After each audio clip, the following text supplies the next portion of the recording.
This is a place to listen to stories, real stories about football's greatest players, told slowly and simply. No highlights, no shouting, no opinions. Just their journeys, told fact by fact, moment by moment. Each story is made for you to listen to, anywhere, in the car, while working, relaxing, or winding down at night. It's easy to follow, easy to imagine, and built to help you switch off while still learning something real. Every detail you'll hear actually happened. Every date, every goal, every turning point. Today's story is about Steven Gerrard, the captain, the leader, the man who carried a city's heart. So settle in, and let's begin. Steven George Gerrard entered the world on May 30th, 1980, at Huyton Hospital in Merseyside, England, born to Paul and Julianne Gerrard, and from the earliest days the red of Liverpool ran quietly through his family as a distant dream. He was raised in the Bluebell estate of nearby Huyton, in a modest home where life was ordinary, but hope lived quietly in children's voices and the echoes of footballs against walls. As a boy, he moved through council estate lanes and green patches alike, always with a ball at his feet, playing in the street, in schoolyards, against walls. He kicked for Huyton Juniors, the local team where he first felt the pull of the game. And though he was small, his energy, his desire, and his willingness to run caught the eyes of Liverpool scouts. At age 9 in 1989, he joined Liverpool's youth academy, leaving his surroundings behind to train among the hopeful and the talented in red. In school, he attended Cardinal Huyton Catholic High School in Liverpool's West Derby area, chosen in part because of its reputation for giving sport its space. And as he balanced classes and training, he learned the early rhythms of sacrifice, rising for drills, practicing touch after homework, pushing his body through fatigue and early growth pains. His childhood was not without danger. As a younger child, he suffered a serious accident when a garden fork pierced his big toe, and though it threatened serious damage, his father and Liverpool youth officials helped prevent surgical removal. That moment hung with him like a warning and a lesson. Talent is fragile, and dreams can be lost in moments of negligence. All around him were the chants from Anfield, the distant roar of red shirts and hopeful voices. And in his mind he rehearsed passes and imagined the hugeness of stadiums he had yet to enter. He lived then between the narrow lanes of Huyton and the vast fields of imagination, caught between childhood and purpose, nurturing quietly the belief that one day his name would echo where the crowd roared, and that from those humble roots he would rise. The years that followed brought steady change, as Steven moved deeper into Liverpool's youth system, his frame stretching taller, his muscles gaining tone, yet still marked by that familiar mixture of nerves and quiet fire. The memory of the garden accident never truly left him. It stayed like a reminder of how quickly everything could disappear, sharpening his focus every time he laced his boots. Training sessions at Liverpool's academy were demanding, full of repetition, early mornings, and the smell of wet grass after rain, coaches barking instructions as young boys learned to turn discipline into instinct. Gerrard, shy but attentive, began to absorb everything: the angles of passing, the weight of a tackle, the need to read a game before the ball even arrived. By the age of 14, he had endured growth pains and injuries that tested his patience, yet every setback seemed to harden his resolve. Around that time, in his teenage years, he even accepted a brief trial at Manchester United, not because he wanted to leave, but because Liverpool had been slow to offer him a schoolboy contract, and his advisors urged him to test his worth. It was a strange feeling to wear different colours, but deep down he knew his loyalty already belonged elsewhere.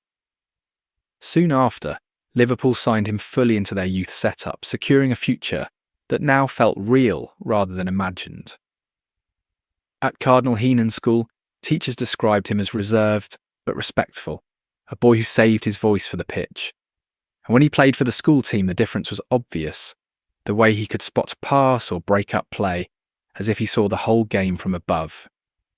He idolised John Barnes and admired Paul Ince, players who combined strength with intelligence, and he began shaping his own identity in their image. Each evening after training, he would walk home through Huyton's narrow streets, sweat cooling on his skin, the air heavy with the smell of dinners cooking in small terraced houses, and in his mind the rhythm of the day replayed: drills, passes, tackles, corrections, praise, exhaustion. Those walks became quiet rituals, reminders that everything he wanted was still waiting on the other side of effort. By 1997, Gerrard had advanced enough to train occasionally at Melwood, Liverpool's senior training ground, a place he had only ever dreamed of entering. He was 17 now, lean and serious, standing among professionals he had once watched from the stands, feeling the hum of engines as cars arrived, the chatter of seasoned players in the dressing room. He tried to keep his head down, listening more than speaking, letting the ball do his talking. Coaches noted his commitment, his balance, his willingness to cover every blade of grass. Each session left him aching but fulfilled, and when he returned home at night, the lights of Liverpool twinkled beyond the rooftops, distant yet familiar, as though calling him closer. Somewhere inside he knew he was inching toward that moment, the one every academy player dreams of, when the manager would call his name and hand him a place in the first-team squad.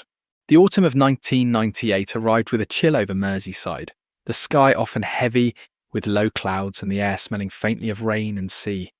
Steven Gerrard was 18 years old, still living quietly at home, still the same boy who walked to training, with a sense of duty rather than glamour, though now his name echoed softly around the corridors of Melwood. Gerrard Houllier, who had taken over as Liverpool manager earlier that year, had been watching him closely, impressed by his maturity and stamina. Liverpool's midfield was short of options, and Houllier decided it was time to give the local lad his chance. Gerrard was named on the bench for a Premier League match against Blackburn Rovers at Anfield on November 29, 1998. He spent most of the day in quiet disbelief, eating breakfast slowly, trying to stay calm as the thought kept returning. He might play for Liverpool today.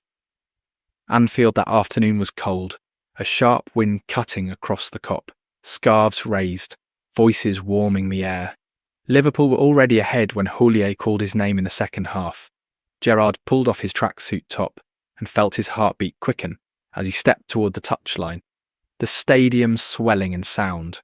At 70 minutes he replaced the Norwegian midfielder Vegard Hegem, his first steps onto the pitch he had once looked at through television screens and dreams. The moment was brief but unforgettable. The texture of the turf under his boots, the vibration of the crowd through his chest, the realization that he had crossed the line from supporter to player. His first few touches were nervous, his passes cautious, yet the adrenaline kept him sharp. After the whistle, he went home exhausted but unable to sleep, replaying every second in his mind. A few weeks later, on December 13th, Liverpool hosted Celta Vigo in the UEFA Cup. Gerrard was introduced as a substitute again, this time tasting European football for the first time. He felt the pace, the intensity, the continental rhythm of passing and movement that demanded precision. By early 1999, he began to appear more regularly, trusted in short spells to bring energy into midfield. His first start came against Tottenham Hotspur in a league match, and though his performance was uneven, a mix of promise and rash tackles, the coaches could see something special: range of passing, timing of runs, a kind of instinct that cannot be taught. As winter turned to spring, his confidence grew. Training now carried a new kind of pressure, not just to impress, but to keep his place. The senior players respected his attitude, calling him Stevie, offering advice without condescension. Houllier, often patient but demanding, reminded him to balance aggression with intelligence. At home, Gerrard remained humble, grounded by his family, who kept him away from distractions that swallowed so many young players. Each match felt like another step forward, another layer of reality added to a dream that once seemed unreachable. By the end of the 1998-99 season, he had made 13 appearances, and though none of them spectacular, they were foundations, the quiet start of something bigger. He was no longer just a prospect in training gear. He was a Liverpool player, wearing number 28. A young man beginning to understand what that meant. The noise of Anfield had changed for him. It no longer belonged to others. It now surrounded him, carried him. And every time he left the pitch, he could still feel the hum of the Kop in his chest, long after the final whistle had faded. The new millennium brought with it a quiet turning point in Steven Gerrard's life. By the summer of 1999, he had returned to training after a short rest, stronger in both body and mind, no longer the nervous teenager who once tiptoed around the dressing room. He was now a player trusted by Gerrard Houllier to start matches, and the manager's faith began to grow match by match. Gerrard was still only 19, thin but wiry, restless with energy, learning to harness his pace and power. The season began with expectations high, and for Liverpool it would be one of transition, as the young midfielder started to show flashes of what was to come. His first Premier League goal arrived on December 5, 1999, against Sheffield Wednesday at Anfield. Liverpool led 2-0 when Gerrard picked up the ball near the halfway line, drove forward past a defender, and, with a stride of confidence, unleashed a low right-footed shot that curved neatly into the corner of the net. The roar that followed was deafening, a sound he had dreamed of since boyhood. As he celebrated, arms wide, the crowd chanted his name for the first time. It was more than a goal. It was a declaration. In that instant, he belonged. Yet success was never simple. Gerrard struggled with back problems during that season, later traced to an imbalance in his growing muscles, and the pain often left him hobbling through training sessions. He spoke about those months later as some of the hardest of his early career, torn between his body's limits and his desire to play. The club's medical staff worked carefully with him, balancing rest and rehabilitation, and when he returned fully fit, the difference was visible. His tackling was cleaner, his range of passing sharper, and the way he moved between defence and attack seemed effortless. By 2000, Gerrard had cemented his place in the starting 11, playing alongside Jamie Redknapp, Dietmar Hamann, and the more experienced players who had seen Liverpool through the years after their 1980s dominance. Houllier saw leadership potential in him, quiet, understated, but there nonetheless. Gerrard's attitude in training was relentless. He chased every loose ball, tackled with conviction, and demanded the same from others. The supporters admired him because he looked like one of them, a local lad, unpolished but proud, wearing the shirt as if it were armour. As the season progressed, Gerrard also began to gain attention beyond Liverpool.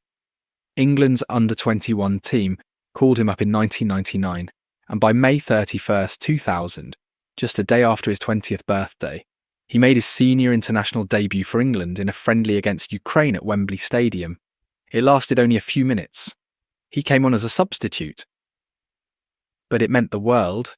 Standing there in white, hearing the anthem, he thought of Huyton, of the streets where he had kicked a ball until the streetlights came on, and now here he was, playing for his country. He ended that season with 31 appearances, and that single but unforgettable goal against Sheffield Wednesday. Yet it felt like just the start of something much greater. Around Melwood, people no longer talked about potential. They talked about presence. Houllier, always calm in public, admitted privately that Gerrard had the qualities to lead one day, even if he was still a boy finding his way. The road ahead would not be smooth. Injuries, pressure, and heartbreak would test him. But for now, the dream was real, and the boy from Huyton had taken his first true steps toward becoming Liverpool's beating heart. The turn of the millennium was a time of transformation at Liverpool, a period when youth began to blend with experience under Gerrard Houlier's measured direction. The club was rebuilding its identity, searching for steel and intelligence in a game that was growing faster by the season.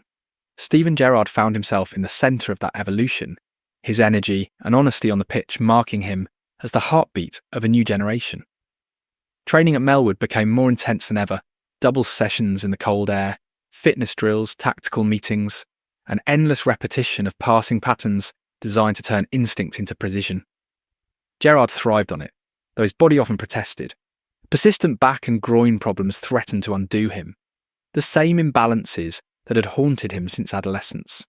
And during the early months of 2001, he missed several matches. Yet even through the pain, he studied the game, sitting on benches or in treatment rooms with his mind replaying movements, learning when to push forward and when to hold. By the winter of 2000, he had grown into his frame, stronger in the shoulders, more decisive with the ball, and his style began to shift from raw energy to controlled aggression. Supporters could sense something special. The way he slid into tackles, the way his passes cut lines open, the way he lifted teammates around him. When he scored, it was never ordinary. Every strike seemed to carry weight. That season became the proving ground for both Gerrard and the team. Liverpool entered 4 competitions: the Premier League, the FA Cup, the League Cup, and the UEFA Cup. They were chasing silverware that had eluded the club through most of the 1990s. Gerrard, despite being only 20, was now essential to the midfield, a link between defence and attack, his determination echoing the traditions of Anfield heroes before him. The spring of 2001 turned into one of the most extraordinary runs in the club's history. On February 25th, Liverpool faced Birmingham City in the League Cup final at the Millennium Stadium in Cardiff. Gerrard opened the scoring with a deflected shot, his first goal in a major final. And though Birmingham equalised late on, Liverpool triumphed on penalties. The sight of Gerrard lifting his first trophy as a Liverpool player burned into memory, a symbol of the club's rebirth. Weeks later came the FA Cup final against Arsenal on May 12, 2001. Arsenal dominated much of the game, peppering the goal. But in the final 10 minutes, Michael Owen turned the tide with 2 quick goals, and Liverpool had their second trophy.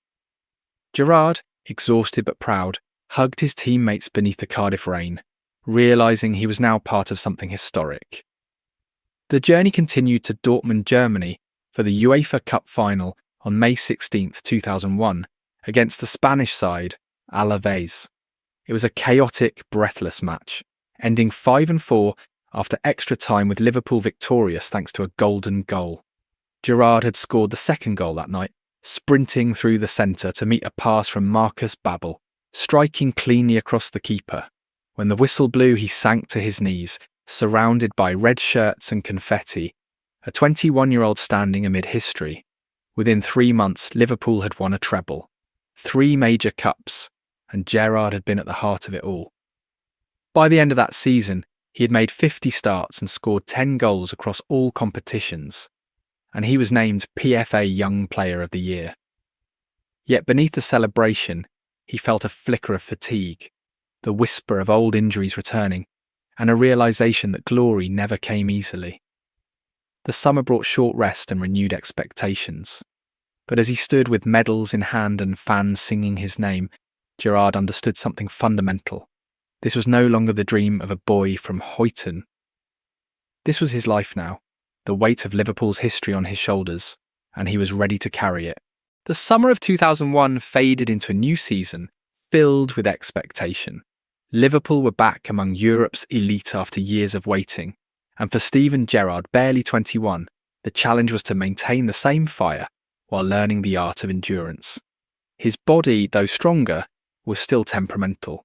The groin injuries that had followed him since his teenage years flared again, and through much of the 2001-02 campaign he played in pain, or watched from the sidelines with frustration building inside. Gerard Houlliér's team was improving, balancing youthful energy with experience, and when Gerrard was missing, the midfield felt its heartbeat dim. He hated being unavailable, hated watching others carry the rhythm he believed was his responsibility. There were nights when he sat in his house, television flickering, matches unfolding without him, and the silence between commentary lines felt like a reminder of what he was missing. Rehabilitation became routine. Stretching, ice baths, controlled exercises, endless patience. Liverpool's medical team worked tirelessly, but rest was the hardest thing for him to accept. In training, when allowed, he pushed too far, too fast, driven by that same inner restlessness that had defined him since boyhood. Houllier would later admit that Gerrard's biggest opponent was often himself. His refusal to ease off, his need to contribute, his fear of letting the team down. By the winter of 2001, Gerrard returned to full strength, and his presence was immediate.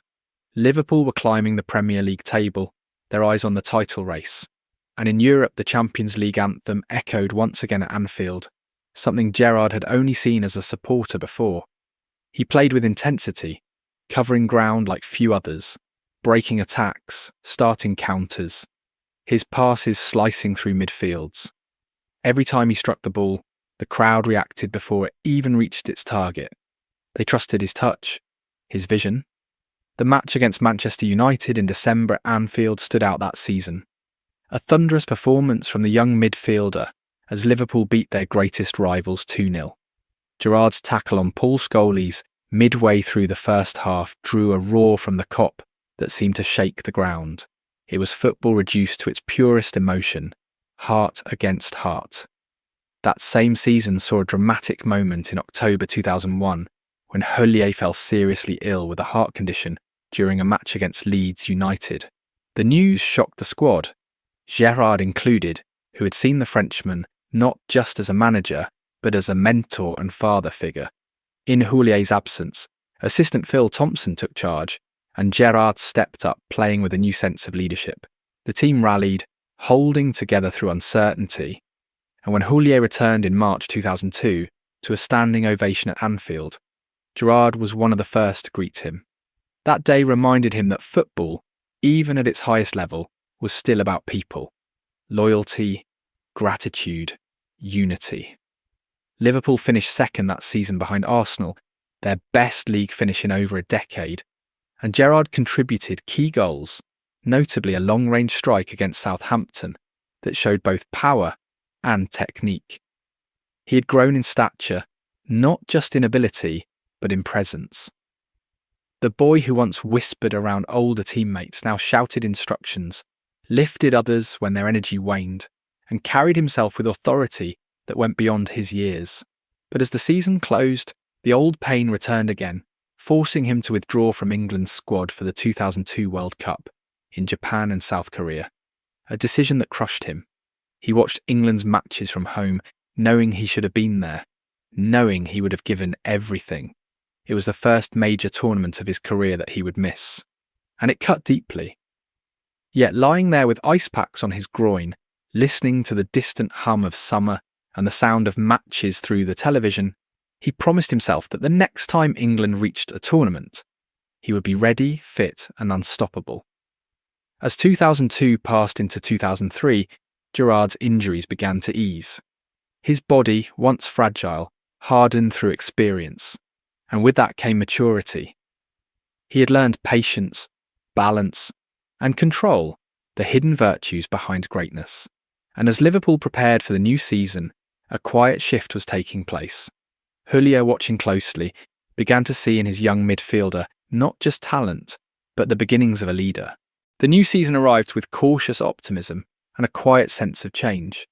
It was August 2003, and Steven Gerrard, now 23, had grown into a commanding presence in Liverpool's midfield. The injuries that once haunted him had eased, replaced by a balance between power and control that made him one of the most complete young players in the Premier League. Gerrard Huyton, restored to health, returned to the touchline with gratitude and purpose, determined to rebuild Liverpool around a core of local talent and discipline. Gerrard embodied that vision, the modern Liverpool player, fierce in competition but humble in spirit. Huyton's faith in him deepened as the months passed. Gerrard's tackles became cleaner, his passes more decisive, his sense of timing sharper. In training he began to speak more, directing younger players, demanding energy and focus. Jamie Carragher, his close friend since youth, noticed the shift. Gerrard was no longer the quiet boy in the corner, but a voice in the centre of everything. Matches during that season tested his leadership in new ways. Liverpool's form was inconsistent, the pressure of expectation weighing heavily on the manager.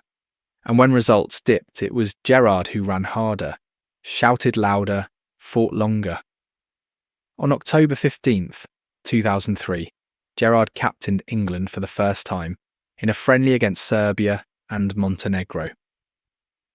It was a brief taste of what leadership would demand. Not just physical effort, but emotional strength.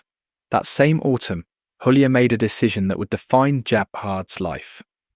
On October 15th, 2003, Sami Hypia, the quiet Finnish defender, who had worn the armband for several seasons, was called into the manager's office. Julia told him he was making a change. Later that day, Gerrard was summoned. Julia looked him in the eye and said simply, "You are my captain now." Gerrard was stunned. He respected Hypier deeply, but he understood what it meant. The club he had grown up idolising had now placed its faith, its voice, its identity in him. The announcement came before a UEFA Cup tie against Olimpija Ljubljana, and when Gerrard led Liverpool out for the first time wearing the captain's armband, the crowd rose instinctively. It was a moment heavy with history.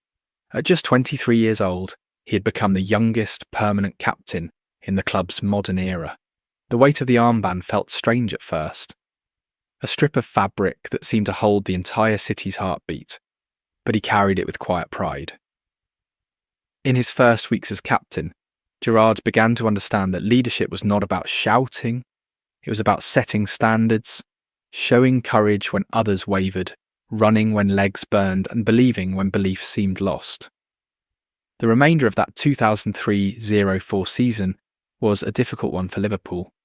Inconsistency haunted them, and by May 2004, Julier's time at the club came to an end. The Frenchman who had trusted Gerrard as a boy left with dignity, replaced by a Spaniard named Rafael Benitez. The announcement was met with curiosity across English football. A quiet, meticulous tactician arriving from Valencia, bringing with him new methods, new discipline and new ideas. Gerrard, loyal to Liverpool but wary of change, promised himself he would adapt, learn and lead. He had grown through pain and persistence, through injury and expectation, and now stood at the centre of a new era, wearing the captain's band not as decoration, but as duty. That summer, under the sun of Portugal, Gerrard finally represented England at a major tournament, Euro 2004. Wearing number 4, he started against France in Lisbon on June 13th, a match that ended in heartbreak. England led 1-0 through a Frank Lampard header before 2 late goals from Zinedine Zidane reversed the score. Gerrard's misplaced back pass to Thierry Henry led to the penalty that sealed England's defeat. He walked off the pitch with his head bowed, the weight of that mistake pressing against his chest. Yet it was also a turning point, a lesson in accountability. He had captained Liverpool and now played among Europe's best. He knew mistakes would come, but how he responded would define him. When Gerrard returned home after the tournament, Benitez greeted him with calm reassurance. The Spaniard saw in Gerrard both raw emotion and tactical intelligence, a player capable of influencing games not just with effort, but with understanding. Pre-season began under a new regime: video analysis, structured pressing, positional drills. Gerrard adapted quickly, his work ethic setting the tone for others. The new manager spoke little but watched closely, and the bond between them, though quiet, began to grow. Gerrard had been through storms before, and deep inside he felt it again. Change was coming. The 2004-05 season began under new command, with Rafael Benitez introducing order where emotion once ruled. The Spanish manager's sessions at Melwood were quiet but precise, his voice steady, his expectations clear. Every player had a role, every movement a reason. For Steven Gerrard, now the established captain, it was a test of adaptation. To lead while learning, to translate Benitez's tactics into the heartbeat Liverpool needed. The squad had changed too. Michael Owen had left for Real Madrid, and a young Spanish forward named Fernando Morientes would soon arrive. But early in that campaign, it was the arrival of another Spaniard, Xabi Alonso, that changed Gerrard's footballing world. Alonso's calm passing rhythm complemented Gerrard's drive, his stillness balancing Gerrard's storm. Together they began to shape a midfield that could control matches rather than chase them. Liverpool's domestic form was uneven that season. Benitez's ideas needed time, and the team struggled for consistency in the Premier League. Yet in Europe, something different was forming, a quiet belief that grew with every match. On September 15th, 2004, Liverpool returned to the Champions League proper, beginning their group stage journey with a 2-0 win over Monaco at Anfield. Gerrard led by example, chasing every ball, pressing opponents until they had no space to breathe. His armband, now worn like a second skin, symbolised not just leadership, but responsibility. The cop watched him drive the team through each game, their faith deepening.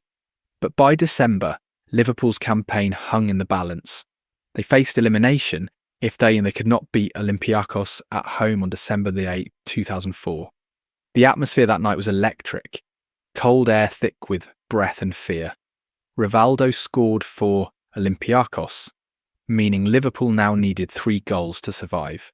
Florent Cinema Pongole and Neil Mellor made it 2-1, but the clock bled into the final minutes. Then came the moment that would echo forever. In the 86th minute, Mellor cushioned a pass back to the edge of the box. Gerrard arrived like a thunderbolt, striking through the ball with his right foot. It flew like a red comet into the bottom corner. Anfield erupted. Commentator Andy Gray shouted, "You beauty, what a hit, son, what a hit!" Gerrard ran toward the corner flag, sliding on his knees, arms outstretched, a mix of relief and joy flooding his face. Liverpool were through. That goal wasn't just a strike, it was belief incarnate. Through the spring of 2005, Liverpool's European run gathered pace.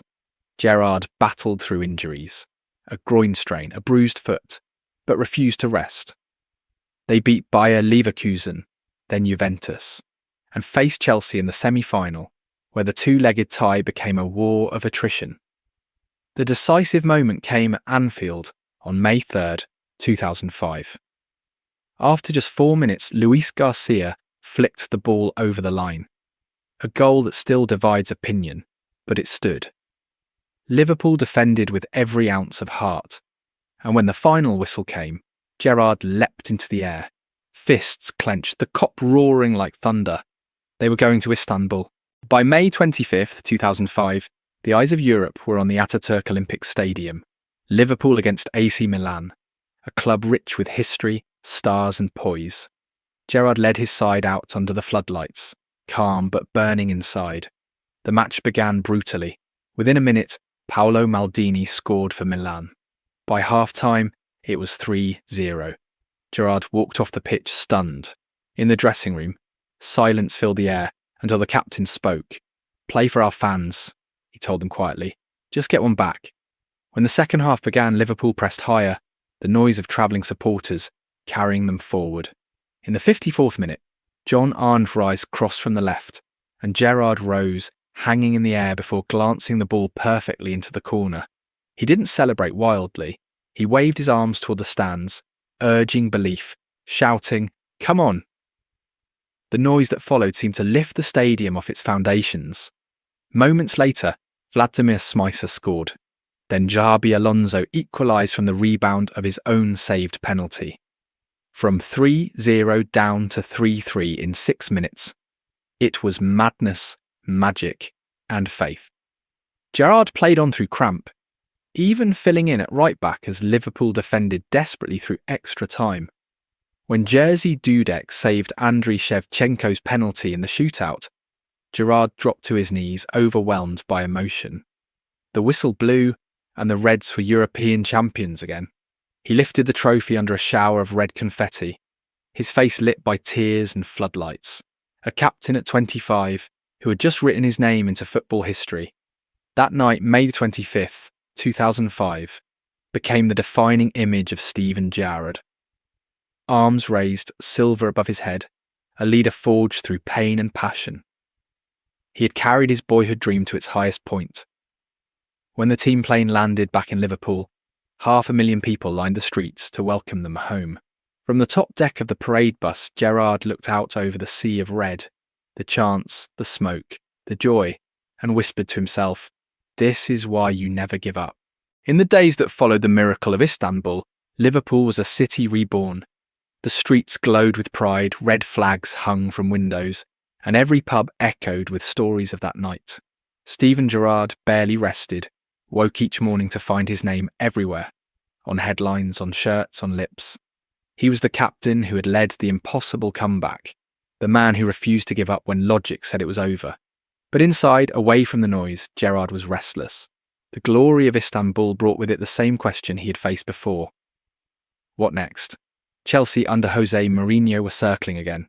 They had just won the Premier League and wanted Gerrard as their leader in London Blue. A year earlier, in 2004, they had approached him, and he had nearly gone, his head turned by ambition, his heart pulled by loyalty. Now the offer returned. Heavier, louder, impossible to ignore. Reports spoke of record fees and wages, but for Gerrard it wasn't about money, it was about purpose. Could Liverpool match his hunger for trophies, or would he have to leave to fulfil his potential? The question tormented him. In early July 2005, just weeks after lifting the Champions League trophy, Gerrard told Liverpool he wanted to leave. The news broke across television and radio like a thunderclap. Fans were stunned, some angry, others heartbroken. The captain who had carried them to glory now seemed ready to walk away. Gerrard later admitted that he felt lost in that moment, torn between his love for the club and the fear of stagnation. But then something shifted. The reaction from the supporters was overwhelming. Thousands pleading for him to stay, reminding him of what he meant to the city. He sat awake late into the night at his home in Formby, the glow of the television reflecting off the Champions League medal still hanging nearby. He thought of his childhood in Huyton, of watching Liverpool with his father, of the boy who dreamed of wearing the shirt, and of the roar of the Kop chanting his name. The next morning, July 6th, 2005, Gerrard called the club. "I can't leave," he said simply. "This is my home." The relief that spread through Liverpool was indescribable. Within hours, he signed a new long-term contract. The headline the next day read, "Gerrard, I'm staying." That decision became one of the defining moments of his career. He had chosen loyalty over luxury, belonging over convenience. It wasn't an easy path. Liverpool weren't guaranteed success, but he knew that his connection to the club was deeper than trophies. That summer he returned to Melwood, greeted by cheers and handshakes. Raphael Benitez, calm as ever, simply smiled and said, "Now we work again." And work they did.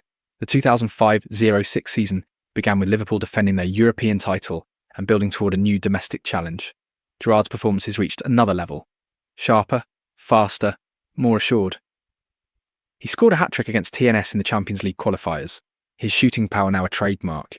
The team's rhythm improved as Benitez strengthened the squad, bringing in players like Momo Sissoko and Peter Crouch, while Gerrard and Xabi Alonso continued their partnership in midfield, intelligence meeting intensity. In the Premier League, Liverpool climbed steadily, their defence solid and their counter-attacks swift. Gerrard's leadership grew quieter, but stronger. He didn't shout as often. He simply acted, setting the standard through work. Every tackle, every run, every long-range goal reminded fans why he stayed. The bond between captain and club had deepened through crisis, and the memory of that uncertain summer became a story of faith renewed. By spring, Gerrard had become not just Liverpool's captain, but its symbol. The man who could have gone anywhere and chose home instead. He would later say it was the hardest decision of his career, but also the most important. The noise of Istanbul had faded into legend, yet something deeper remained. The understanding that sometimes the bravest choice isn't to chase greatness elsewhere, but to build it where you stand. The 2005-06 season reached its climax beneath the pale Cardiff sky, the sound of drums and chants echoing around the Millennium Stadium.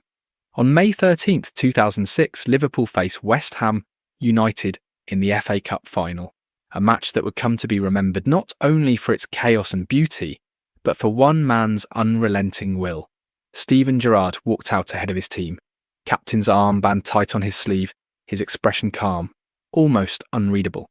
Inside, he carried the weight of a long season, the echoes of Istanbul still close, but replaced by a quiet determination to finish the year as he began it, leading his club to glory. From the opening minutes, the game was wild. In the 21st minute, a cross from Lionel Scaloni was turned into Liverpool's net by Jamie Carragher, an own goal that made Gerrard grit his teeth and shout for calm. 10 minutes later, West Ham doubled their lead when goalkeeper Pepe Reina spilled a shot, and Dean Ashton pounced to make it 2-0. The claret and blue end erupted, but Gerrard, standing near the centre circle, clapped his hands, shouting at his teammates to keep fighting. In the 32nd minute, his response arrived. A pass found Djibril Cisse on the right edge of the box, and with perfect timing, Gerrard floated across that met the Frenchman's volley. 2-1. The comeback had begun. After half-time, Liverpool pushed forward. The stadium pulsed with noise, and in the 54th minute, Gerrard produced a moment of precision that seemed to slow time. The ball fell to him near the top of the box, and with a clean, rising strike, he sent it sailing into the top corner. The red end exploded. 2-2. He sprinted toward the fans, arms wide, mouth open in pure release. But the final had more turns to come. In the 64th minute, Paul Konchesky's looping cross caught Reina off guard, sailing into the far corner. West Ham led again. 3-2, and exhaustion began to grip Liverpool. Gerrard started to cramp. He could barely run. The clock reached 90 minutes, and with only seconds left, the ball dropped to him 35 yards from goal. The crowd held its breath. He steadied himself, drew back his leg, and struck through the ball with every ounce of strength left in him. The shot flew like lightning, skimming the turf before smashing into the bottom corner. The roar that followed seemed to shake the stadium apart. Gerrard fell to his knees, arms outstretched, unable to believe it himself. It was the 91st minute, and Liverpool were alive again. Commentators screamed his name. Fans in red clutched their heads in disbelief. "You can't write stories like this," they said, but somehow Gerrard always did. Extra time was agony. He battled through muscle cramps so severe he could barely walk, pushing himself beyond reason. When the whistle signalled penalties, he limped forward to speak to his team, reminding them to stay calm, to trust themselves. Pepe Reina, who had struggled earlier, redeemed himself with 2 saves. Anton Ferdinand stepped up for West Ham, and when Reina stopped his shot, Liverpool were champions once more. Gerrard lifted the FA Cup under the Cardiff lights, his body broken, his heart full. The crowd sang his name, the words blending with the echo of that impossible goal. Reporters called it the Gerrard final, and even the opposition manager Alan Pardew later said, "Sometimes you just have to applaud greatness." It was Liverpool's 7th FA Cup, but it felt different. Not a victory of tactics or dominance, but of character, of one man's refusal to yield. That night, as the team bus rolled back toward Merseyside, the cup sat beside Gerrard. He leaned against the window, looking out at the darkened motorway, his legs still aching, his mind replaying the final strike again and again. He wasn't thinking of headlines or glory. He was thinking of the simple truth that had followed him since childhood. When you wear the shirt, you never stop running, never stop believing. Somewhere behind the glass, he could see his reflection, faint and tired, but smiling. The boy from Huyton had done it again, pulling Liverpool back from the edge through sheer will. The celebrations from Cardiff drifted into summer, like the echo of a song slowly fading. Steven Gerrard returned home to Formby exhausted, his body aching, but his mind strangely calm. The FA Cup final had drained him completely, physically and emotionally, yet in that fatigue came reflection. He was now 26 years old, captain of Liverpool, twice a European champion, twice an FA Cup winner, and still hungry for more. But success had begun to change him. The wild energy of his youth was giving way to something quieter: focus, discipline, perspective. He spoke less in dressing rooms now, listened more, learned to read people as much as games. His relationship with Rafael Benitez grew deeper through mutual respect. Benitez was not an emotional man. He rarely raised his voice or showed praise openly, but Gerrard had learned to understand his silence. When the Spaniard nodded slightly after a match, it meant approval. When he said nothing, it meant more work was needed. The summer of 2006 also brought the World Cup in Germany, another chance for Gerrard to represent England at the highest level. This time he was fit, confident, and ready. England's squad was filled with household names. Beckham, Lampard, Rooney, Terry. The so-called golden generation. Gerrard started every match, scoring twice, once with a powerful header against Trinidad and Tobago, and again with a curling strike against Sweden. England advanced to the quarter-finals, where they faced Portugal on July 1st, 2006 in Gelsenkirchen. The match ended 0-0 after extra time. And once again England faced the cruelty of penalties. Gerrard stepped forward for his turn, his face calm under the glare of floodlights. But Portugal's goalkeeper Ricardo guessed right, diving to his left to push the ball away. England were out. Gerrard walked back to the centre circle in silence, head down, the familiar ache of disappointment returning. For all his brilliance, the national team's story always seemed to end in heartbreak. When he returned to Liverpool for pre-season, he channeled that frustration into focus. The 2006-07 campaign would bring new challenges. Liverpool had strengthened with the arrival of Dirk Kuyt, Craig Bellamy, and the towering defender Daniel Agger. The team had grown tactically sharper under Benitez's careful eye, and Gerrard, though often played slightly wider than his preferred central role, adapted without complaint. The Champions League once again became their proving ground. That season saw memorable European nights. A 2-1 win over Barcelona at the Camp Nou, with Gerrard assisting Craig Bellamy's equaliser, and the roar of Anfield during the 1-0 semi-final victory over Chelsea that sent Liverpool back to the final. On May 23, 2007, they faced AC Milan once more, this time in Athens. The memory of Istanbul hung in the air, but football rarely repeats miracles. Milan were disciplined, driven by revenge, and though Gerrard led bravely, the match slipped away. Filippo Inzaghi scored twice before Dirk Kuyt's late header gave Liverpool faint hope. It ended 2-1. Gerrard stood on the pitch after the whistle, hands on hips, sweat glistening under the floodlights, staring into the night sky. There was no collapse this time, no chaos, only quiet acceptance. He walked over to applaud the fans, their songs rising even in defeat. That summer marked a turning point in his outlook. He realised how fragile glory could be, how quickly joy could turn to silence. Yet his connection with the supporters only deepened. He had become their reflection, fierce, flawed, loyal. Every time he stepped onto the Anfield turf, they saw themselves in him, the boy who never gave up, the man who carried their hopes in his stride. Away from the field, Gerrard married his longtime partner Alex Curran on June 16, 2007, in a private ceremony at Cliveden House in Berkshire. It was a moment of calm amid the chaos, a new chapter in his life that reminded him there was more to existence than matches and medals. They soon had 2 daughters, Liliella and Lexi, and fatherhood softened the edges of his intensity.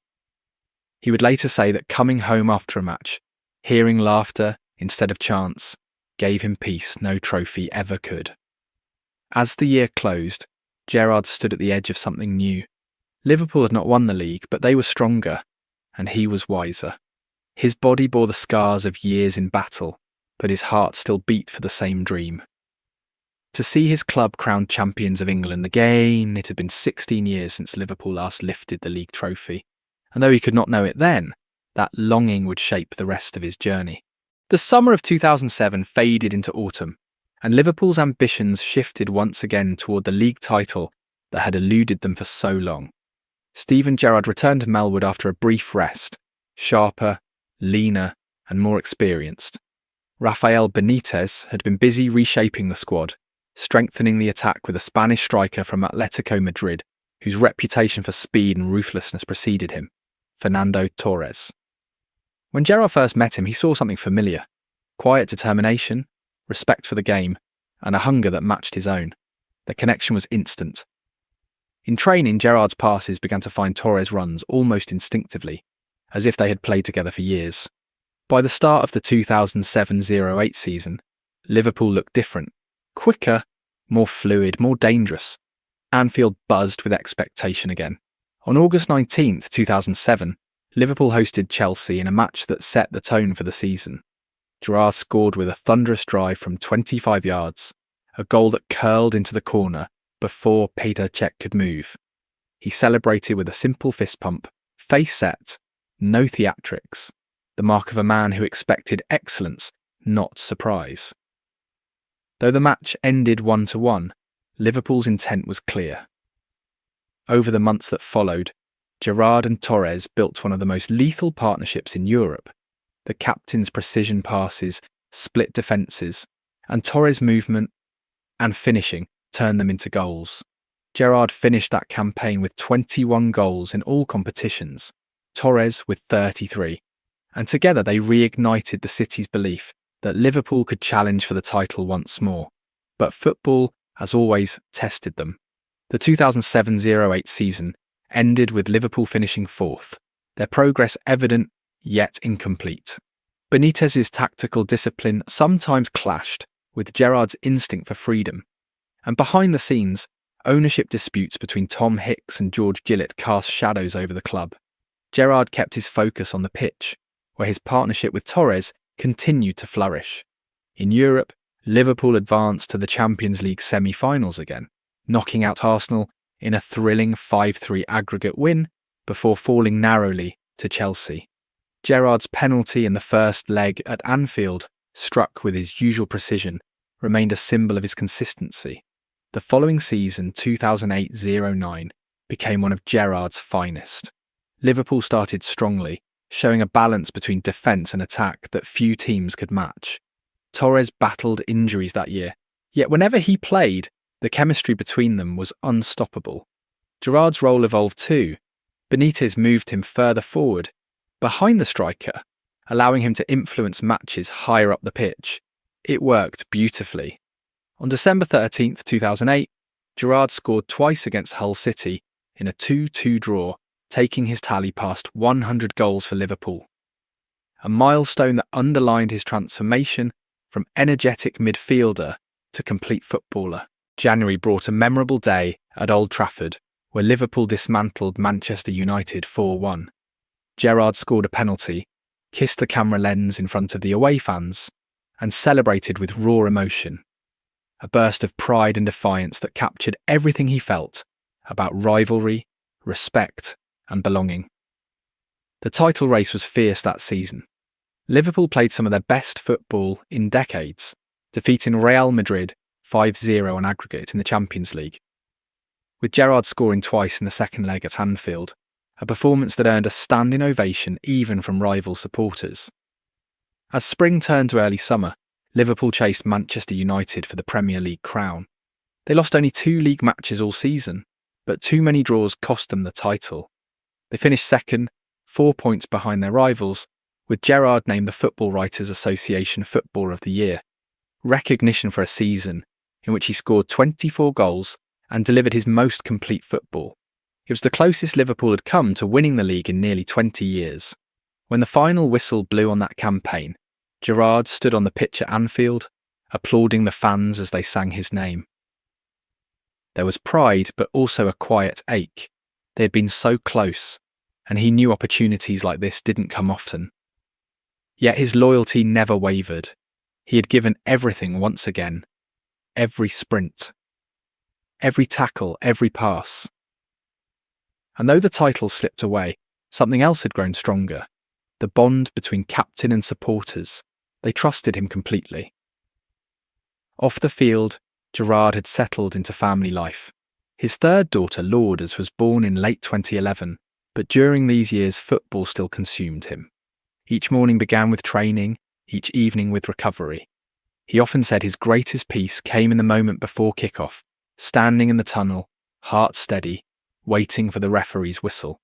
By 2009, Gerrard's place in Liverpool's history was already secure, yet he carried himself like a man still chasing something unfinished. The medal he wanted most, the Premier League, continued to elude him, and though he would never say it aloud, every match that passed made him want it more. The summer of 2009 arrived with more unease than celebration. Liverpool had come so close to ending their long wait for a league title. Yet instead of building on that momentum, cracks began to show beneath the surface. Ownership tensions between Tom Hicks and George Gillett grew louder. the club's finances strained, and whispers of Rafael Benitez's future began to fill the press. Steven Gerrard, now 29, felt it all. He was entering what many called the prime of his career, but around him, the stability that had carried Liverpool forward began to shake. Pre-season at Melwood was quiet, the mood heavier than usual. The camaraderie was still there. Jamie Carragher, Pepe Reina, Xabi Alonso. But there was a sense that change was coming, and not the kind that brings excitement. Xabi Alonso's departure to Real Madrid that summer hit Gerrard hard. Alonso had been more than a teammate. He was the mind beside him, the calm to his storm. They had balanced each other perfectly, and now that connection was gone. Liverpool replaced him with Alberto Aquilani, a talented but injury-prone midfielder who struggled to adapt to the rhythm of English football. On the pitch, Gerrard's partnership with Fernando Torres remained electric when fit, but injuries to the Spanish striker often left him carrying the attack alone. Early in the 2009-10 season, Liverpool lost key matches, and the weight of expectation turned into frustration. By the time winter came, their title hopes had faded, and the Champions League campaign ended prematurely. Through it all, Gerrard played with familiar passion, though at times the spark seemed dulled by exhaustion. He had been Liverpool's heartbeat for over a decade, but he was also human, and the constant strain, the emotional highs and lows, the endless fight to keep the club competitive, began to take its toll. In interviews he stayed professional, but close friends noticed how much the struggles affected him. Still, every time he stepped onto the pitch, the energy returned. On March 8th, 2010, at Anfield, Liverpool hosted Lille in the Europa League. Gerrard's penalty in the second leg helped secure passage to the next round, his celebration more a clenched jaw than a smile, determination rather than joy.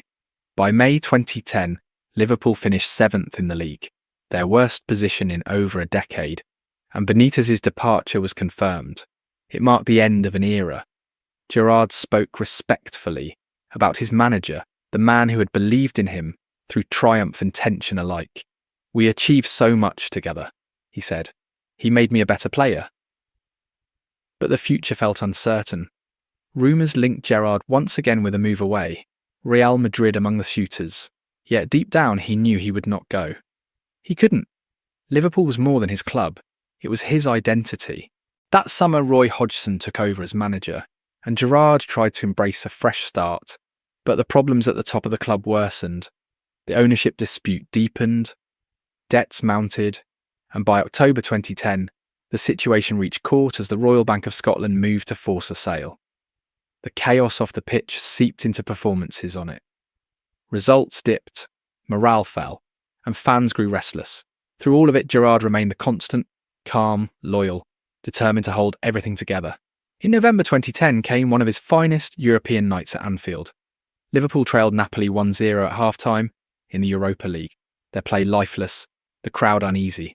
Gerrard came on as a substitute, and within 45 minutes changed everything. He scored a hat-trick, the first a poacher's finish, the second a composed chip, and the third a penalty smashed home with authority. The Kop erupted, chanting his name in waves of gratitude and love. That night summed him up perfectly, a leader who could lift an entire stadium by sheer force of will. When Fenway Sports Group completed their takeover later that year, hope slowly returned. Hodgson's short tenure ended in January 2011, replaced by club legend Kenny Dalglish. Gerrard welcomed him warmly, calling him the heartbeat of the club. But injuries continued to follow him, groin and hamstring strains that kept him sidelined for large stretches. Even so, whenever he played, Liverpool looked different. The tempo rose, the belief returned, and fans saw glimpses of the old rhythm again. As the 2010-11 season ended, Gerrard found himself reflecting on everything that had passed. Istanbul, Cardiff, Athens. The titles almost won, the managers who came and went, and the constant noise of uncertainty. Through every storm he had stayed. His loyalty had never been a slogan. It was sacrifice. Choosing to fight when leaving might have been easier. And though Liverpool were far from their glory days, Gerrard's presence alone reminded the world that some values, pride, commitment, belief, could not be bought or replaced. The years ahead would bring new faces, new hope, and more heartbreaks. But for Gerrard, the journey was never about escape. It was about endurance, to keep playing, to keep believing, and to keep the flame of Liverpool burning until it passed to another generation. The new decade brought change, the kind that quietly reshapes everything. It was 2011, and though Steven Gerrard was still Liverpool's heartbeat, he was no longer the same young captain who ran endlessly and played without fear. His pace had slowed a little, his body worn from years of battles, yet his presence remained magnetic. When Kenny Dalglish returned as manager in January 2011, it felt like the club's soul had been restored. The fans adored him, and Gerrard found comfort in his guidance, the legend of his childhood now sitting beside him in the dugout, reminding him what Liverpool meant beyond trophies and statistics. Dalglish's calm approach helped settle a club still recovering from turmoil. The following season brought a moment of long-awaited silverware. On February 26, 2012, Liverpool faced Cardiff City in the League Cup final at Wembley. Gerrard led his side with quiet determination, aware that every final could be his last. The match was tense, ending 2-2 after extra time, and went to penalties. In a twist of irony, Gerrard's own penalty was saved, but Liverpool triumphed 3-2 with his cousin Anthony Gerrard playing for Cardiff, missing the decisive spot kick. The victory brought bittersweet emotions, joy tempered by the reminder of football's cruel symmetry. Yet as Gerrard lifted the cup, red ribbons swaying in the Wembley air, it was another testament to his endurance. After everything the club had endured, Liverpool were winners again. That season also marks the emergence of new players around him. Jordan Henderson, Luis Suarez, and Raheem Sterling, young talents who looked to Gerrard as their example. He spoke less about tactics now, and more about mentality, the invisible things that make champions. Never walk away from the fight, he told them. Even as his influence on the pitch shifted from constant motion to strategic presence, he remained the emotional anchor. By the summer of 2012, Dalglish's time came to an end, and Brendan Rodgers arrived from Swansea City with fresh ideas. Rodgers was young, confident, and obsessed with possession football, a style that would require Gerrard to adapt again. He asked the captain to sit deeper in midfield, dictating play rather than charging forward. Gerrard agreed, accepting the role with humility. He understood that leadership meant change, to keep giving what the team needed, not just what he wanted to do. In that position, he began to orchestrate matches like a conductor, using his range of passing to control tempo, spraying long diagonal balls that split defences open. The 2012-13 season was a year of transition, but Gerrard's consistency remained. In April 2013, he underwent shoulder surgery that ended his campaign early, a necessary pause after years of strain.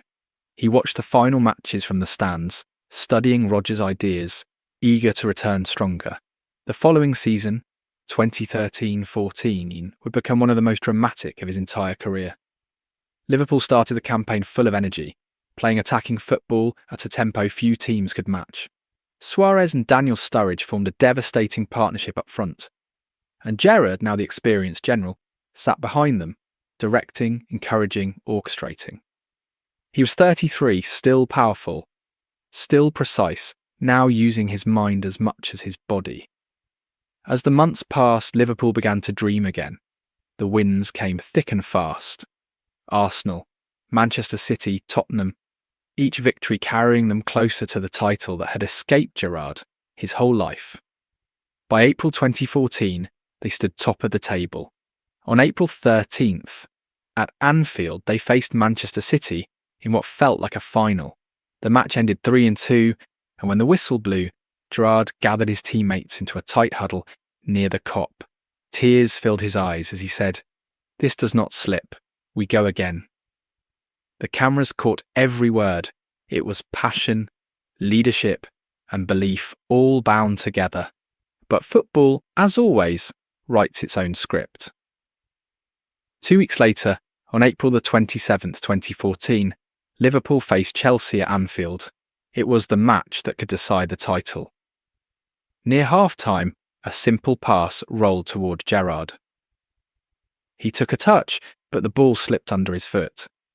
As he turned to recover, his feet gave way, and Demba Ba sprinted through to score. Silence filled the stadium. Gerrard lay on the turf, disbelief on his face. The match ended 2-0, and Liverpool's title hopes began to unravel. The moment, cruel and unplanned, became one of the most heartbreaking in his career. After the final whistle, he walked slowly around the pitch, clapping the fans who still sang his name. There were no boos, no anger, only empathy. They knew how much he had given, how much he still carried. A week later, a 3-3 draw at Crystal Palace ended the dream entirely. Manchester City took the title, and Gerrard watched from home as the celebrations unfolded on television, his reflection faint in the screen. For all his achievements, Champions League, FA Cups, European Nights of Glory, this was the one medal that continued to elude him. Yet even in heartbreak, Gerrard's response was grace. He took responsibility. He never hid. "That's football," he told reporters. "You learn, you move forward." And that's what he did. The 2013-14 season became a symbol not of failure, but of courage. A team reborn, led by a man who refused to give up. For Gerrard, it was both the peak and the breaking point of his Liverpool story, a season where hope and pain walked hand in hand. The 2014-15 season began under a cloud of quiet reflection. The hurt of the previous year lingered in the corners of Anfield like a shadow that would not fade. Liverpool had come so close to the title, and though hope still lived in the hearts of the supporters, something in the rhythm had shifted. Luis Suarez had left for Barcelona that summer, taking with him the wild unpredictability that had defined their attack, and Gerrard, now 34, could feel the years in his legs. He was still captain, still the leader, but he knew this would be different. The energy that once surged through him had begun to ebb, replaced by experience and perspective. In training at Melwood, the mornings came slower, the stretches longer, but his desire never wavered. Brendan Rodgers spoke with him early in the season about managing his minutes, rotating when needed. Gerrard agreed, even if it stung a little. He had spent his whole career giving everything, playing through pain, through fatigue, through storms. Now he was being asked to step back, to save his body. It was the right decision, but it reminded him that time spares no one, not even legends. Still, there were flashes of brilliance. On November the 29th, 2014, 16 years to the day after his debut, Gerrard led Liverpool to a hard-fought 1-0 win over Stoke City. Every touch of the ball drew applause, every tackle a cheer. The supporters knew what was coming, even if he hadn't yet said it aloud. In January 2015, he made it official. On the morning of January 2nd, Gerrard announced that he would be leaving Liverpool at the end of the season. The words felt heavier than he expected. He had rehearsed them, but saying them aloud was different. The club released a statement, and within minutes the world knew. The boy from Huyton, the captain, the symbol of loyalty and heart, was leaving. Gerrard's voice cracked when he said, "This will be my last season at Liverpool. It's the toughest decision of my life." He had chosen to continue his career in America, signing with LA Galaxy, wanting a new challenge far from the weight of history. From that moment on, every match became a goodbye. Crowds arrived earlier, singing his name louder than ever. Opposing fans applauded him too, a sign of respect earned through years of honesty and courage. On the pitch, he played with freedom again, as if each game was a love letter to the club that had shaped him. On May 16th, 2015, Gerrard played his final game at Anfield against Crystal Palace. The sky was bright, the stands draped in red banners, the air thick with emotion.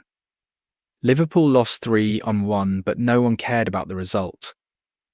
When the whistle blew, Gerrard stood in the centre circle alone for a moment, eyes glistening as the cop sang, "You'll never walk alone."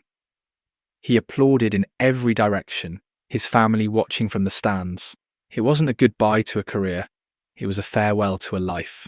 The following week, May 24th, 2015, he played his final match for Liverpool, away to Stoke City. It ended in a 6-1 defeat, the heaviest of his career, but even that could not tarnish the moment. In the 71st minute, he scored one final goal, bursting through the middle, the same movement he had made countless times before. It was a fitting ending, defiant, proud, unbowed. When he walked off the pitch, he looked back one last time, the red of his shirt catching the sunlight. He later said, "I'll never be able to replace it. Liverpool's been my life." In the days that followed, tributes poured in from across the world. Players, managers, fans, rivals. Messages spoke not only of his skill, but of his integrity, his loyalty, and the way he had carried a city spirit for 17 years. He left Liverpool having played 710 games, scored 185 goals, and lifted 10 major trophies. But numbers alone could never explain what he meant. Gerrard wasn't just a footballer, he was a feeling. Pride, passion, resilience, the embodiment of everything Liverpool stood for. When he boarded the plane to Los Angeles later that summer, he looked out over the clouds, thinking of Anfield, the Kop, the roar, the endless nights under the lights. The next chapter was waiting, but part of him would always remain in that stadium, on that grass among those people. He had given everything, and though his boots would touch other soil, his heart would forever belong to Liverpool. The summer sun of California felt different from the cool winds of Merseyside. When Steven Gerrard arrived in Los Angeles in July 2015, he stepped into a world far removed from the one that had shaped him, a world of bright lights, palm trees, and easy smiles. The pace of life slowed instantly, but inside he still carried the rhythm of Anfield. Intensity, expectation, pride. LA Galaxy presented him with a new challenge, a chance to experience football from another perspective. He was 35 now, the veteran among younger teammates, his legs carrying thousands of miles, his mind full of memories. The stadiums were smaller, the crowds warmer and less harsh, but the game remained the same. A ball, a pitch, a purpose. His debut came on July 17th, 2015, against San Jose Earthquakes at the StubHub Center. Gerrard, wearing number 8 again, looked around at the Californian crowd, waving flags, chanting to the beat of drums, and smiled faintly. After years of pressure in England, this felt lighter, almost serene. Yet once the whistle blew, his instincts returned. Within minutes, he was shouting orders, pointing, organising. In the 27th minute, the moment came. The ball fell to him near the edge of the box, and with the same composure that had defined his career, he struck cleanly into the corner. It was his first goal for Galaxy, and though it lacked the thunder of Anfield, the fans cheered with genuine joy. Gerrard simply raised his arm and smiled, not the fierce celebration of old, but the contentment of a man at peace. Life in America offered balance. Training sessions were shorter, media pressure lighter, and for the first time in years, he could breathe. He spent afternoons with his family exploring Los Angeles. Beaches, parks, and the ocean that stretched endlessly beyond the horizon. His daughters thrived in the sunshine, and Gerrard found himself grateful for the quiet moments he had once never allowed himself to enjoy.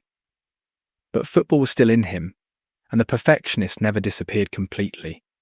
He spoke openly about his frustration with the travel, the artificial pitches, and the inconsistent standards of play. "It's different," he admitted, "but football is football. You have to respect it wherever you are." On the pitch, his class still showed in flashes. His vision remained sharp, his passing crisp, and his leadership invaluable. Younger teammates looked to him for guidance, and he offered it freely, just as others had done for him years before. The Galaxy reached the playoffs that season, but were eliminated earlier than expected, losing to Seattle. Gerrard accepted it without anger, understanding that this chapter was less about winning trophies and more about winding down a journey that had demanded everything. As 2016 arrived, Gerrard knew the end was near.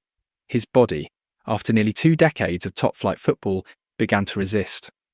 Hamstring strains, muscle fatigue, the little reminders that even the greatest engines eventually slow. On November 24th, 2016, he announced his retirement from professional football. The statement was simple, honest and free of drama. After careful thought, I've decided the time is right to finish playing. I've had an incredible career, and I'm grateful for every moment. Those words carried the same humility that had marked every step of his story.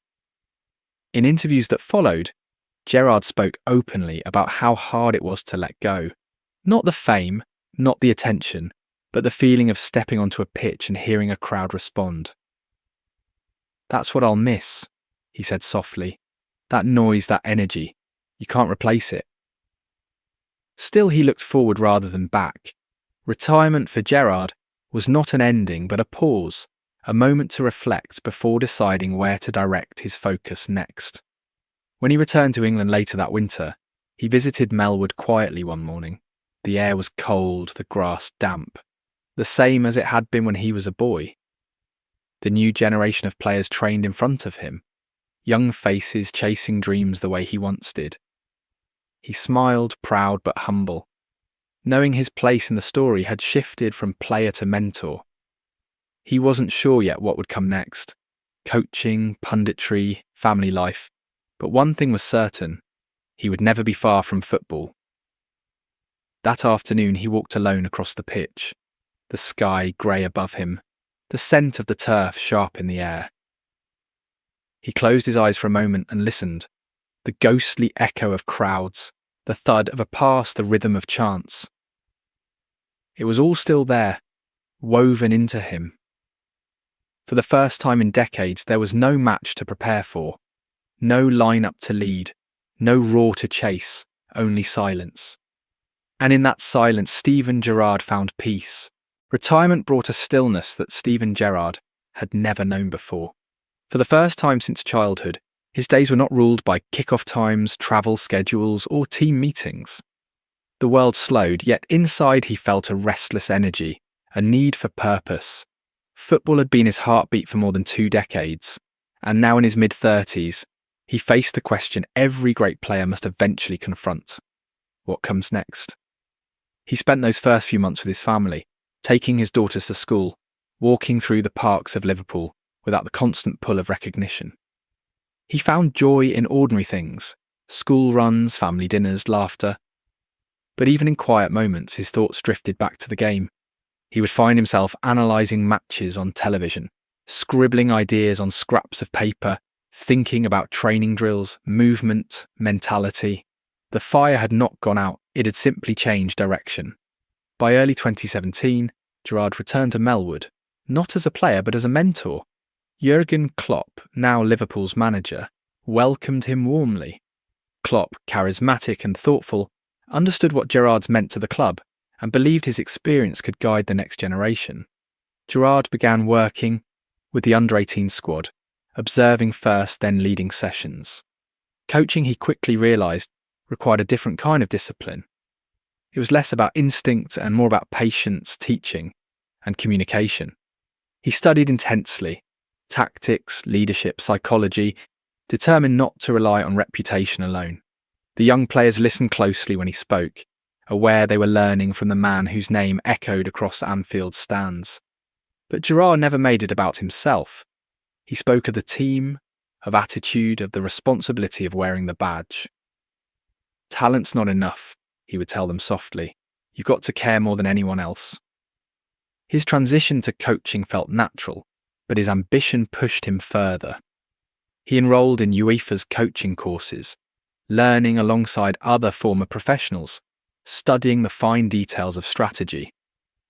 Klopp continued to support him, offering advice when asked, but allowing Gerrard to find his own voice. He watched how Klopp motivated players, how he built unity through emotion and trust, and it reminded him of what had driven him as captain: connection. "It's not just about systems," Gerrard once said. "It's about people." In 2018, opportunity came calling from north of the border. Rangers Football Club, one of Scotland's giants, were rebuilding after years of turmoil and sought a young manager with presence, discipline, and authority.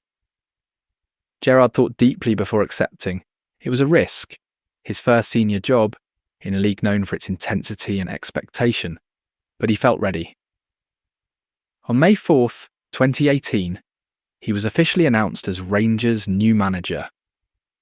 Standing at Ibrox Stadium in front of thousands of fans, wearing a suit instead of a kit, he spoke with quiet confidence.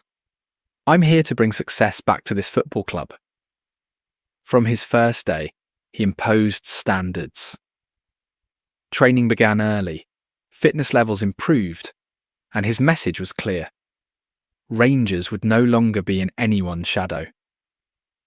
The Scottish Premier League had been dominated by Celtic for nearly a decade, but Gerrard's arrival ignited belief. His team played with energy and purpose, pressing high, defending hard, and moving the ball with speed. Though his first season brought no trophies, Rangers showed fight and identity again. Gerrard's leadership translated seamlessly from the pitch to the sideline. Direct, passionate and demanding, yet always fair. His second season brought further progress. Rangers reached the knockout stages of the Europa League, defeating teams few thought they could beat. Gerrard stood on the touchline with that familiar intensity, the same piercing focus that once defined him as a player. Yet off the pitch, he had grown calmer, wiser, learning to channel emotion rather than be consumed by it. By the start of the 2020-21 season, everything clicked. Rangers went unbeaten in the league, winning the Scottish Premiership title for the first time in 10 years. When the final whistle confirmed their triumph in March 2021, Gerrard stood on the pitch of Ibrox, arms crossed, expression steady, the floodlights reflecting in his eyes. It was a different kind of victory, not one won with tackles or goals, but with patience, planning, and leadership. That title ended Celtic's long reign and restored Rangers' pride. Fans celebrated deep into the night, singing his name, waving banners that read Steven Gerrard's Blue Army. For Gerrard, the moment was both triumphant and humbling. He thought back to his early days in Liverpool's academy, the boy chasing dreams through puddled fields, and realised how far the journey had taken him. Football had always been about fighting for something bigger than himself, and now he had passed that spirit onto another club, another set of supporters. After the celebrations in Glasgow faded, the calls began to come. Steven Gerrard had restored Rangers to glory, unbeaten champions, respected across Europe for their discipline and style. But as the cheers echoed around Ibrox, new voices whispered from south of the border. The Premier League, his home, his proving ground, was calling again. Gerrard had always said he wouldn't rush back to England unless the project felt right. And in late 2021, that project arrived in the form of Aston Villa. The Birmingham club, proud and historic, was struggling near the bottom of the table after parting ways with Dean Smith. On November 11th, 2021, Gerrard officially signed as their new head coach. The announcement felt like a homecoming, the return of a Liverpool legend to the English top flight, this time not with a captain's armband but a manager's tie. From his first day at Bodymore Heath, Gerrard carried himself with quiet command. The players, many of them half his age, could sense his presence before he even spoke. He demanded professionalism, punctuality, fitness, respect. The same values that had defined his playing days. Standards win games, he told them. His assistants, Gary McAllister and Michael Beale, brought familiarity and trust.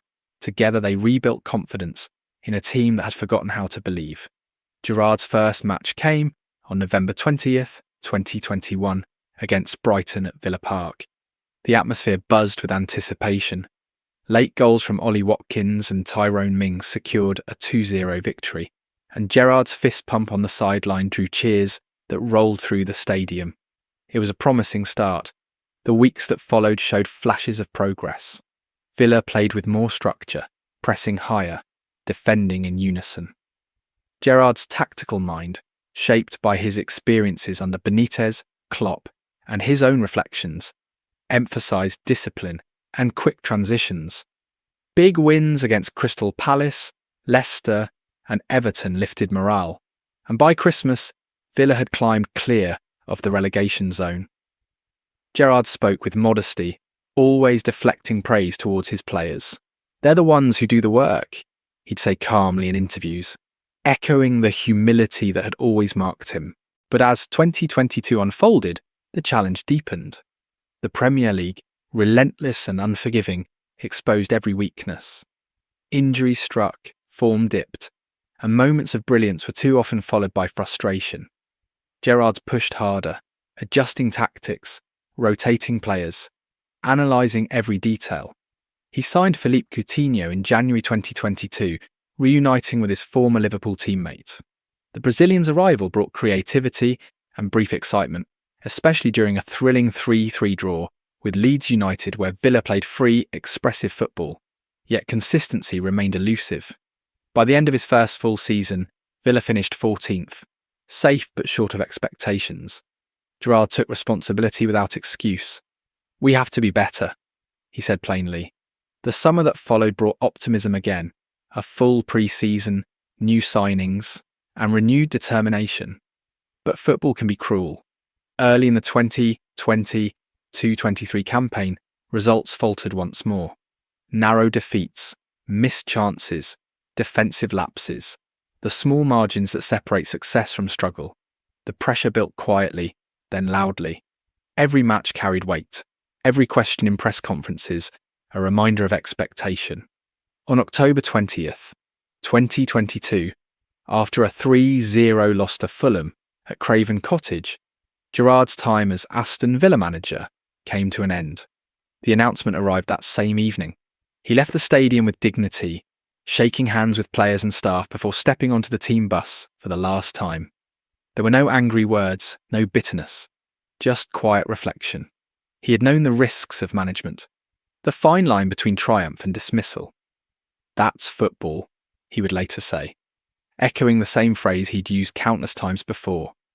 In the days that followed, Gerrard returned home to Liverpool, spending time with his family and allowing himself space to breathe. He didn't see the experience as failure, but as education. The Premier League, he said, teaches faster than any classroom. It reminded him that leadership at the highest level is a constant balancing act between emotion and analysis, faith and pragmatism. He still wanted to manage, still loved the challenge, but he understood now that every setback carried a lesson. Even after leaving Villa, clubs continued to inquire, but Gerrard chose patience. He spent his time studying, reflecting, watching matches from around the world. He visited academies, spoke with coaches, and even shadowed training sessions abroad. Those who knew him best said he hadn't changed. He still carried the same intensity in his eyes, but there was new calm in his voice, the maturity of a man who had lived every side of the game. Football had given him everything: joy, heartbreak, triumph, humility. And though the road as a manager had started unevenly, Gerrard saw it as a beginning, not an end. He often said, "You don't stop learning when you stop playing.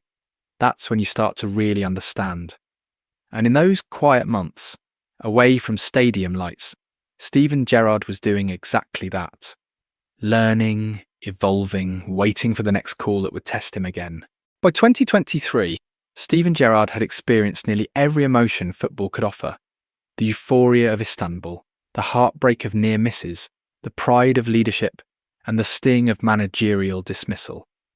Yet even after decades in the game, his hunger to compete, to teach, to build something meaningful remained unbroken. After leaving Aston Villa, he had taken time to reflect, to reset. But the world of football never stops moving, and neither did he. In the early months of 2023, Gerrard received an offer that surprised many, a chance to manage in Saudi Arabia. The Saudi Pro League, long considered a quiet corner of world football, was suddenly transforming. Big investments, global attention, and world-class players were arriving, turning the desert into a new football frontier. The club was Al Ettifaq, based in Dammam, on the eastern coast along the Persian Gulf. At first, Gerrard hesitated. He knew the move would raise questions about motivation, about legacy, about why a man who had managed Rangers and Villa would go to Saudi Arabia. But as he listened to the club's plans, their ambition resonated with him. They didn't just want a name, they wanted leadership, professionalism, culture. It reminded him of his early days as captain, trying to rebuild Liverpool's standards through hard work and unity. So, after careful thought, Gerrard agreed. On July 3rd, 2023, Al-Ettifaq officially announced him as their new manager. Photos showed him smiling beneath the blazing sun, wearing a crisp white shirt, shaking hands with club officials. "The ambition is big," he said simply. "I'm here to build something." From the moment he arrived in Dammam, Gerrard approached the job with the same seriousness that defined his entire career.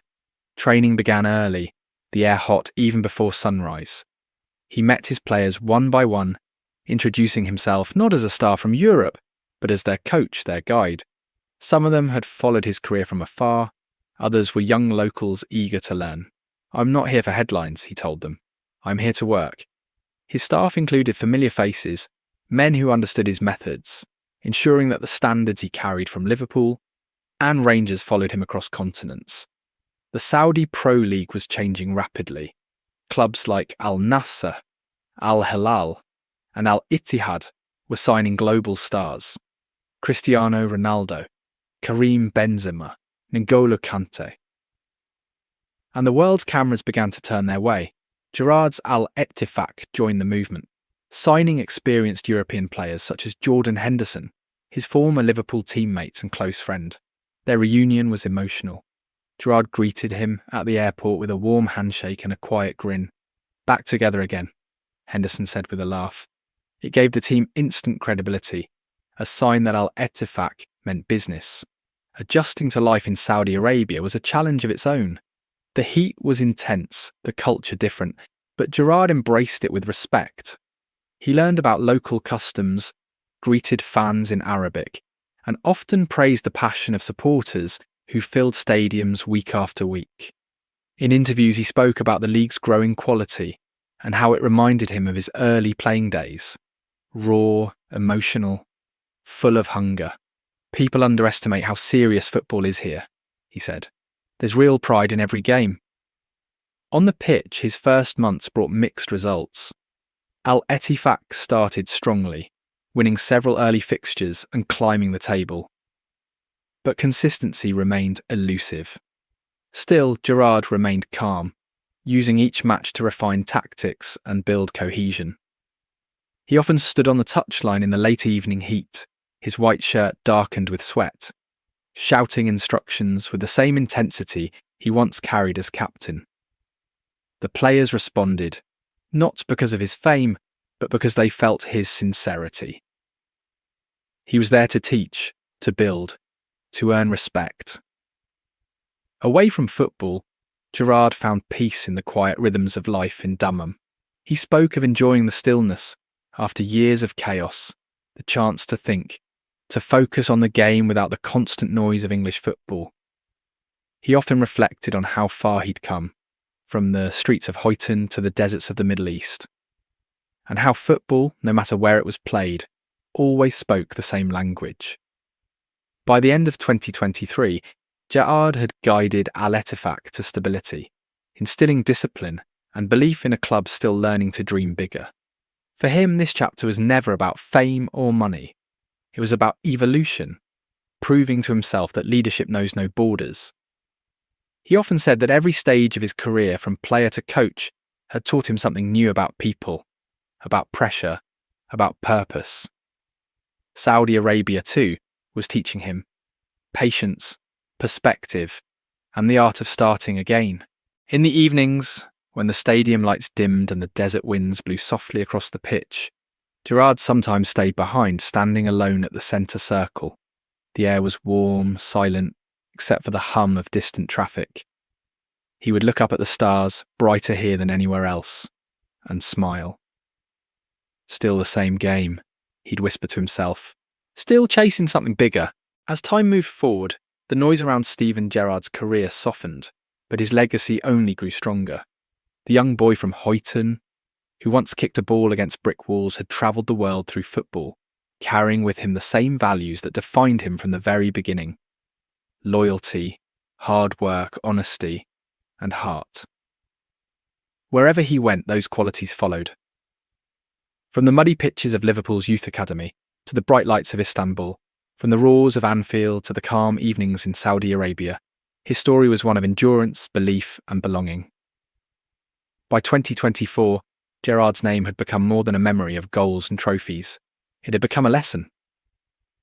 He had never been the loudest man in the room, never one to chase headlines or controversy. He had led with action, not noise.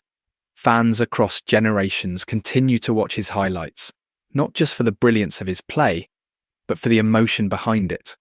The slide after Olympiacos, the roar in Cardiff, the tears after Chelsea, the raised arms in Istanbul.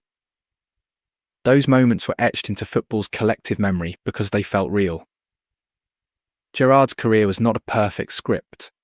It was human, full of flaws and courage, mistakes and redemption.